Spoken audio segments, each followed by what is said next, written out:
Welcome to the Daily English Learning Podcast. Hello, everyone, and welcome back to a very special extended episode of the Daily English Learning Podcast, where we take deep dives into interesting topics to help you improve your listening skills. I am your host, Olivia, and as always, I am joined by my fantastic co-host and conversation partner, Martin. Hello to all our listeners joining us from every corner of the globe, and thank you so much for deciding to spend your valuable time with us today. I am feeling incredibly energized because today we are going to talk about one of my absolute favorite subjects in the world, which is how we spend our free time. That is right, Martin, because today's episode is entirely dedicated to hobbies and free time, a topic that is close to everyone's heart. We are going to explore why hobbies are necessary for a balanced life, how they help us learn new skills, and why doing things just for fun is actually a very serious business. I think this topic is perfect for our listeners because talking about hobbies is one of the most common ways to start a conversation in English, whether you are at a party, a business meeting, or just chatting with a new friend. However, many learners get stuck after saying simple sentences like, "I like reading," or "I play football." Exactly. And our goal today is to help you move beyond those simple sentences by providing you with richer vocabulary and more complex sentence structures. We want you to be able to describe why you love an activity, how it makes you feel, and what challenges you face while doing it. To achieve this, we have prepared a very long and detailed conversation today. We are going to cover everything from creative arts and outdoor sports to collecting weird objects and the modern world of digital hobbies. And just a quick technical note for our listeners, because we want this to be excellent practice for your listening endurance, we will be speaking in longer, more connected sentences. This helps create a smooth flow that is easier to follow and much more natural than short, choppy dialogue. So please get comfortable. Maybe grab a cup of tea or put on your walking shoes if you are listening on the go. And let's begin this journey into the wonderful world of hobbies. Martin, before we start listing specific activities, I want to ask you a philosophical question. Do you think having a hobby is a luxury, or is it a necessity for a healthy human life? That is a profound way to start, Olivia, and I would argue that hobbies are absolutely a necessity, not a luxury. In our modern world, we are often defined by our jobs. We are teachers, engineers, or doctors, but our hobbies allow us to define ourselves by what we love, not just by how we earn money. I completely agree with you, because without hobbies, life can easily become a monotonous cycle of waking up, going to work, eating, and sleeping. Hobbies introduce color, excitement, and a sense of personal achievement that we sometimes cannot find in our professional careers. It is also about mental health, isn't it?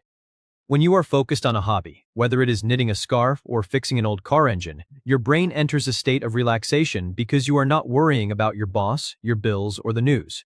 Speaking of knitting and fixing things, I am curious about your history with hobbies. When you were a child, did your parents encourage you to try different activities, or did you discover them on your own? My parents were actually very supportive of me trying different things, although I think I drove them crazy because I changed my mind every few months. I remember one year I was obsessed with magic tricks, and I made my family watch me pull a rabbit out of a hat every single evening after dinner. Oh, that is hilarious. I can just imagine a little version of Martin wearing a cape and holding a magic wand. Did you actually learn any good tricks, or was it mostly just simple card games?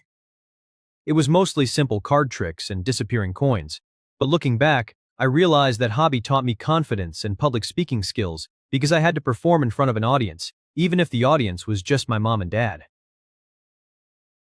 Well, unlike your performance phase, I was a very quiet child, so I spent most of my time collecting things from nature. I had a massive collection of rocks and seashells that I would organize by size, color, and texture in shoeboxes under my bed. That sounds very scientific and organized. Do you think that childhood habit of organizing rocks influenced the person you are today, perhaps making you more detail-oriented in your work? I think it definitely did, because I still find a lot of peace in organizing things, although now I organize my bookshelf or my digital files instead of rocks. It is fascinating how the seeds of our adult personalities are often planted during our childhood playtime. Let's fast forward to the present day and talk about creative hobbies. I know you mentioned in a previous episode that you enjoy writing, but I would love to hear more about your recent interest in painting. How did that start? It is a funny story, actually. About 6 months ago, I was feeling very stressed at work, and I walked past an art supply shop on my way home. On a whim, I went inside and bought a set of watercolor paints, some brushes, and heavy paper, even though I hadn't painted since primary school. On a whim is a great phrase, meaning you did it impulsively without planning. So, you bought the supplies, but did you actually use them? Or did they sit in a drawer gathering dust like my old guitar strings? No, I actually forced myself to sit down that same evening and paint something. I started with simple shapes like leaves and flowers because I was too afraid to try a portrait or a landscape. The first few attempts were terrible, honestly, but the process of mixing water with pigment was incredibly soothing. That is the beauty of watercolors, isn't it? You cannot fully control the water. It moves on the paper in unexpected ways, so you have to learn to let go of perfectionism and just accept the happy accidents, as the famous painter Bob Ross used to say. Exactly. It taught me that making mistakes is part of the process. Now, I try to paint every Sunday morning with a cup of coffee and some jazz music playing in the background. It has become a ritual that protects my sanity before the work week begins. I can relate to that feeling of ritual through music. As I mentioned briefly before, I play the guitar, but recently I have been trying to learn the piano as well. It is a completely different experience because with guitar, you are holding the instrument against your body, but with piano, it feels like you are operating a large machine. That is such an interesting comparison. Is learning a second instrument easier because you already know music theory, or is it frustrating because your fingers don't know what to do? It is a mix of both.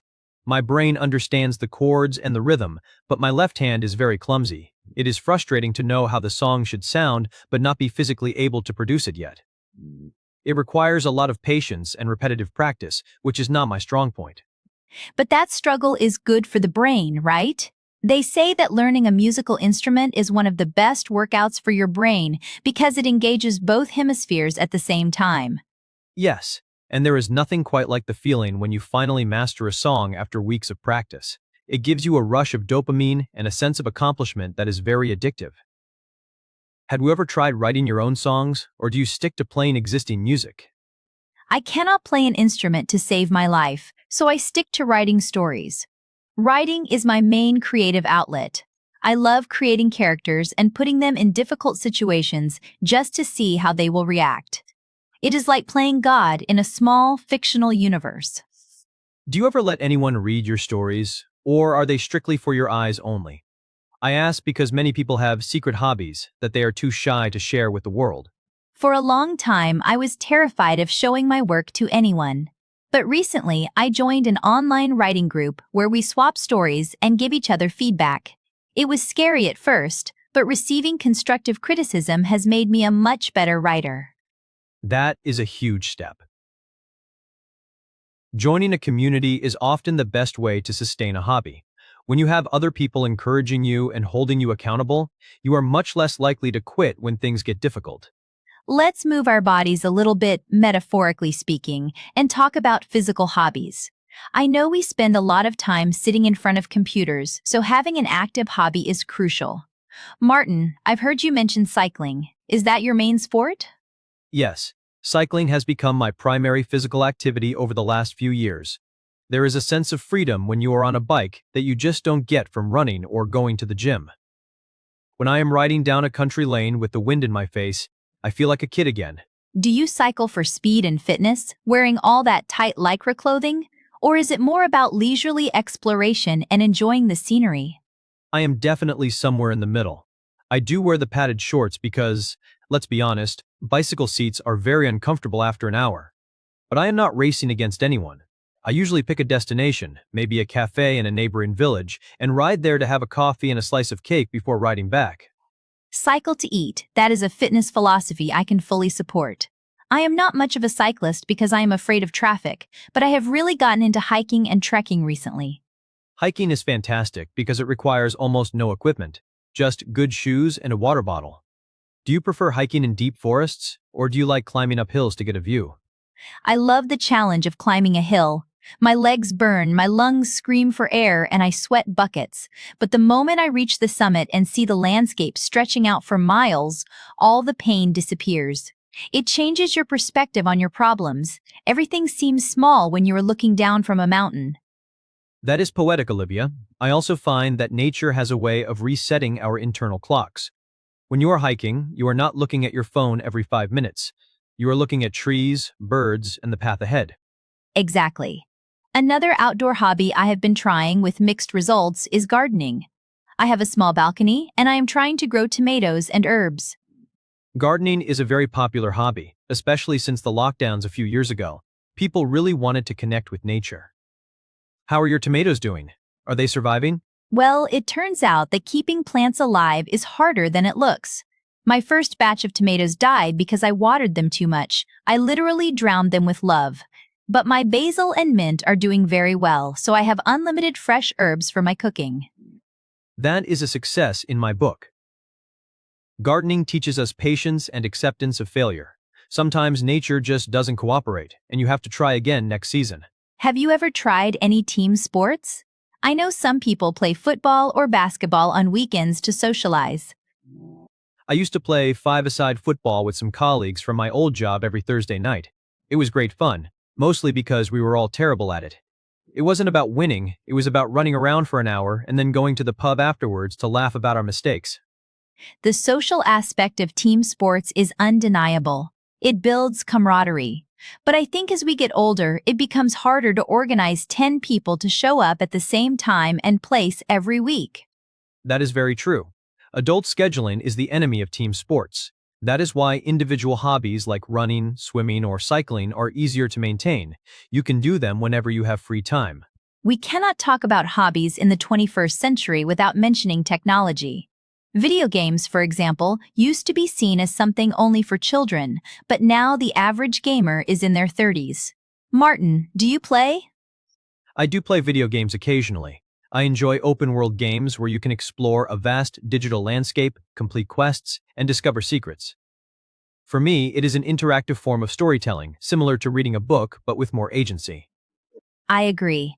Some modern games have incredible artistic value. The music, the graphics, the voice acting, it is all Hollywood quality. But do you ever feel guilty if you play for too long? Sometimes. If I spend 4 hours on a Saturday playing a game, I sometimes feel a little pang of guilt, thinking I should have done something productive like cleaning the house or learning French. But then I remind myself that time enjoyed is not time wasted. That is a very important reminder. Another modern hobby that is gaining popularity is coding or programming. It sounds like work, but many people do it for fun. Yes, I actually dabble in coding a little bit.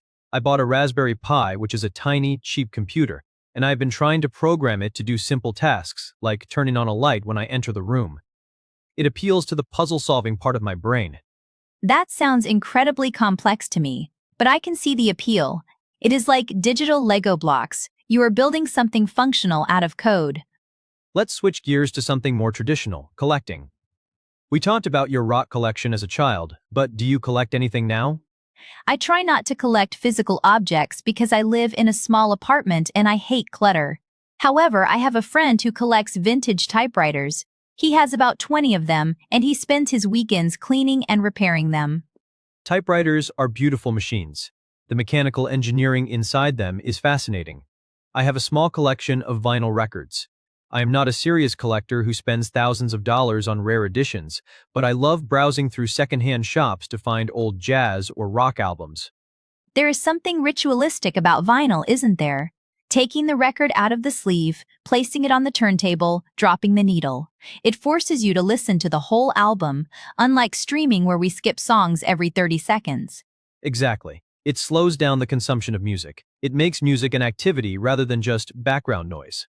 We are nearing the end of our list, but we must discuss domestic hobbies, things we do inside the house. Cooking and baking are huge right now. Are you a cook to survive person or a cook for fun person? I am definitely a cook for fun person, especially on weekends. During the week, I cook simple meals quickly because I am tired. But on Saturday night, I love to open a bottle of wine, put on an apron, and try a complicated recipe that takes 3 hours. 3 hours. That is dedication. What is your signature dish? I make a really good, slow-cooked beef stew. You have to chop lots of vegetables, sear the meat, and then let it simmer in the pot for hours until it is tender. The smell fills the entire apartment, which is the best part. That sounds delicious. I am more of a baker. I find baking very scientific. With cooking, you can add a pinch of this and a splash of that, but with baking, you have to be precise. If you use too much baking powder, the cake explodes. If you use too little, it is a brick. I admire bakers because I lack that precision. I am too chaotic. I throw ingredients in the pan and hope for the best. Another domestic hobby is DIY, do-it-yourself, or home improvement. Have you ever built furniture or fixed something in your house? I try, but I am not very handy. I once tried to build a bookshelf from scratch. It ended up being crooked, and I was terrified it would fall on me while I slept. Now, I mostly stick to assembling IKEA furniture, which is a puzzle in itself. That is so true. IKEA furniture is the ultimate test of patience and relationships. Martin, we have covered so much ground today. We've talked about art, music, sports, nature, gaming, collecting, and cooking. It is clear that there is a hobby for everyone out there. Absolutely. And the main takeaway I want our listeners to have is that you don't have to be good at a hobby to enjoy it. You can be a terrible painter, a slow runner, or a clumsy baker. It does not matter. Yes, the point is the joy of doing it. So, if you have been thinking about trying something new, whether it is learning to knit, playing chess, or learning English, just start. Don't worry about the result. Enjoy the journey. And also, make time for it. We are all busy, but if we don't prioritize our free time, work will expand to fill every waking hour. Guard your free time like it is gold. That is excellent advice. Schedule your hobby like you schedule a dentist appointment. It is that important. Wow, that was a long conversation. My throat is dry. But before we go, Olivia, let's pick out some of the juicy vocabulary words we used today. There were so many good ones. Yes, let's do a quick review. The first phrase I want to highlight is on a whim. We used this when I bought my paint supplies. If you do something on a whim, you do it suddenly, impulsively, without planning it before. For example, we drove to the beach on a whim. I like that one. My choice is monotonous. I said life without hobbies can be monotonous. This comes from mono, meaning one, and tone. It means boring, repetitive, and always the same. For example, the monotonous lecture put the students to sleep. Next is camaraderie. We use this when talking about team sports. Camaraderie is a feeling of trust and friendship among people who spend a lot of time together. For example, there was a great sense of camaraderie among the hiking group. Then we have sanity. Olivia said painting protects her sanity. Sanity usually means mental health or the ability to think reasonably. For example, taking a break during work is important for your sanity. We also use the phrasal verb dabble in. Martin mentioned he dabbles in coding.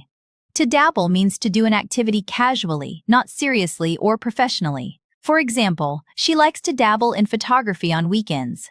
Another good one was clutter. Olivia hates clutter.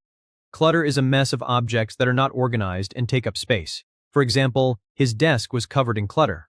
We talked about summit. The summit is the very top of a mountain or hill. It can also mean the highest point of success. For example, it took them 3 days to reach the summit of the mountain. I used the word simmer. When cooking stew, you let it simmer. This means to cook a liquid at a temperature just below boiling so it bubbles gently. For example, let the soup simmer for 20 minutes. And finally, happy accident. This is when you make a mistake, but it turns out to be something good or beautiful. For example, meeting my best friend at the wrong restaurant was a happy accident. Those are fantastic words to add to your vocabulary toolbox. Thank you so much to everyone who listened to this extra long episode.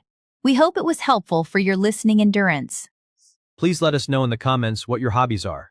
Do you dabble in painting? Are you a serious cyclist? Or do you just enjoy a good nap? We want to know. Don't forget to subscribe, and we will see you in the next episode. Happy hobbying to everyone out there. Thank you for listening, and goodbye. Goodbye, everyone. Thank you for listening, and have a wonderful day.